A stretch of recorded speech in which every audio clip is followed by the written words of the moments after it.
The Conjuring Last Rites. So, The Conjuring Last Rites is the fourth and supposedly the final film in the Conjuring franchise. Now, this is no secret. I love the Conjuring franchise. I grew up with it since the first film to now this last film. It is full of ups and downs, but for me, the best movies are the first and the second Conjuring film. These first two movies will never be topped. And going into this film, I didn't expect this film to be, the best one in the franchise. No. I knew that it was impossible to top the first two movies, So, I went into this film with an open mind. I just wanted this film to close off this franchise in a really impactful way. And after watching it, I am very conflicted about this film. There are a lot of issues with it, but as I used to do is jump into the positives first. The first positive thing is, of course, the chemistry, the performance of Patrick Wilson and Vera Farmiga as Ed and Lorraine Warren. These two are the soul of the franchise, and it is very clear that the performances in this film is the most emotional yet for these two characters. And as the audience, you can relate to that because you've grown up with this character. They're essentially your horror parents up to this point. And this is a swan song to their characters. And as an audience, you really do feel that emotional attachment to these characters. Now, that being said, this film does have some jump scares. Most of them are not very impactful, but there are 3 jump scares that stood out because they come up to you unexpectedly and they are really genuinely scary. There are moments in this film that I was just screaming out of fear. A lot of the other jump scares did not work. They are predictable. They built upon a loud music and slow tension building, and when the jump scare comes,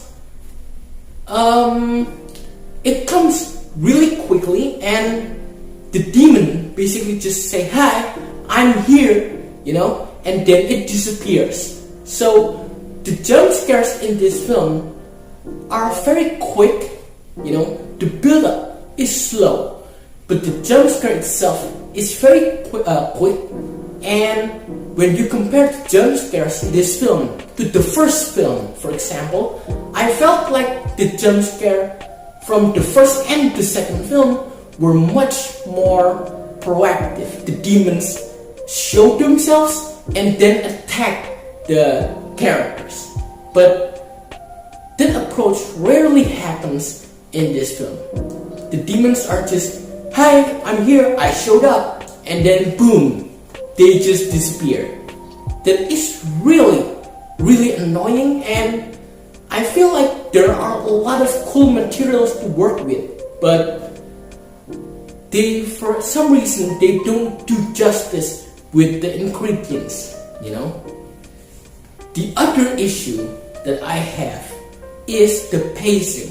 Now, this may come as a surprise because the movie actually starts strong with opening sequence with a young version of Ed and Lorraine Warren, which I felt like it could have really, been explored a lot more. That whole first sequence to build up more scares, to build up more atmosphere, but it just kind of went by so fast, And when you get into the first hour of the movie, man, the first hour of this movie was just so slow.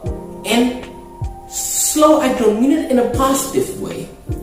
What I mean is that the first hour or so of this film is straight up boring. And that deals with the fact that the Warrens in the first hour of the movie, they're not really involved in the Smurl haunting, you know. They just spend the first hour of this movie with the family and blah blah blah, and it doesn't really build up to anything other than really strengthen the family dynamic. But it just went by so slow, and you as an audience, you really feel the draggy pacing in this movie. And that really deals with another factor. It really struggles to find the main big bad of the movie, because there are three demons in this movie. There are the grandma and the father and the child in the haunted house, and they're not really explored that much. They're just kind of there to show you some scary stuff, to jump scare you, and that's it. Particularly the man with the sledgehammer, that was terrifying. Who was that? Well, we never really got to find out, because he shows up every now and then, but he really doesn't have an impactful presence or a resolution, If you compare this to Fala, for example, Fala was super memorable, but this one,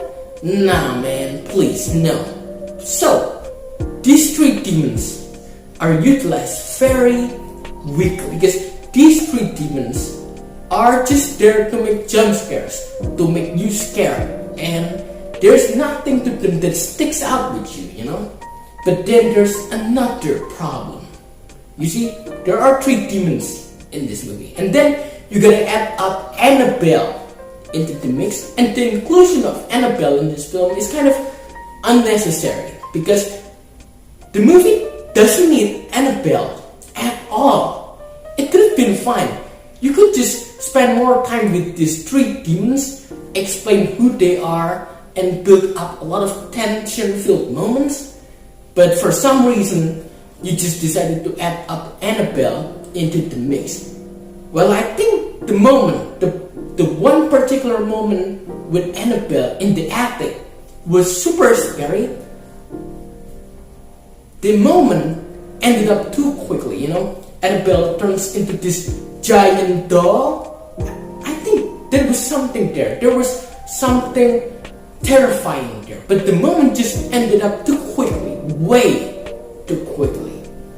So, this film has a lot of ingredients. The ingredients are all there. But for some reason, the director, Michael Chops, didn't cook it very well, He doesn't produce a really good, solid final product. The ingredients are there. I feel like the movie would have benefited if it was directed by James Wan. Because when you think about it, what Michael Chops does is that he's trying to imitate James Wan's formula.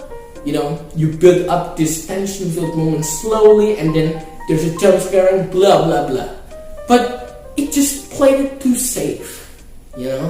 There's nothing stand out. There's no memorable moments. Again, I compare it to the Fallout showdown at the end of Conjuring 2. That scene was memorable, super memorable. Fallout was terrifying as hell in that movie. And you compare it to these demons in The Last Rites, and they didn't even come close. So I feel like the director should have been James Wan for the final movie.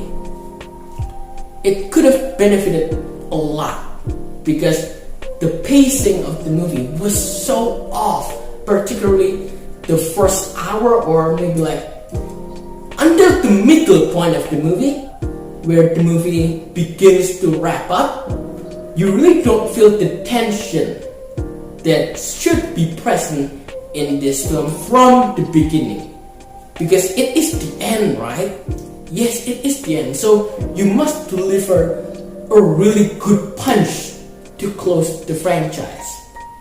Well, What do I think about this film? There are a lot of missed opportunities. The inclusion of Annabelle was super unnecessary. I feel like the inclusion of Judy Warren could have been better utilized, because she is an interesting character and it is very much her movie, because in this film she takes front and center, and I'm fine with that. But the thing is, the Warrens do not get involved in the Smurl family haunting until like the last 15 minutes or so. So again, my biggest issue with this film is the pacing, because the movie is slow as fuck, especially in the first hour of the movie, and you really feel that. So I will give Conjuring Last Rites a 5 out of 10. I am very disappointed with this film. I knew that it was impossible to top the first and the second movie, but after watching it, man, there are a lot of missed opportunities, particularly the jump scares and the demons. They could have been a lot more explored there. There could have been something there, but the movie didn't go there. So 5 out of 10. If you have seen Conjuring The Last Rites, tell me everything. What is the scariest moments of this film, and who is the most haunting demon in the entire franchise? My opinion, Fallout. Fallout was like the standout entity, standout demon in the whole franchise, beside from Annabelle, of course. But tell me what you think. If you have seen Conjuring The Last Rites, does it live up to your expectation, or you're same as me? You feel let down. You feel disappointed. I feel disappointed. This is a Conjuring movie that played it way too safe, and it results into a product that falls flat. See you in the next video, and thanks for watching.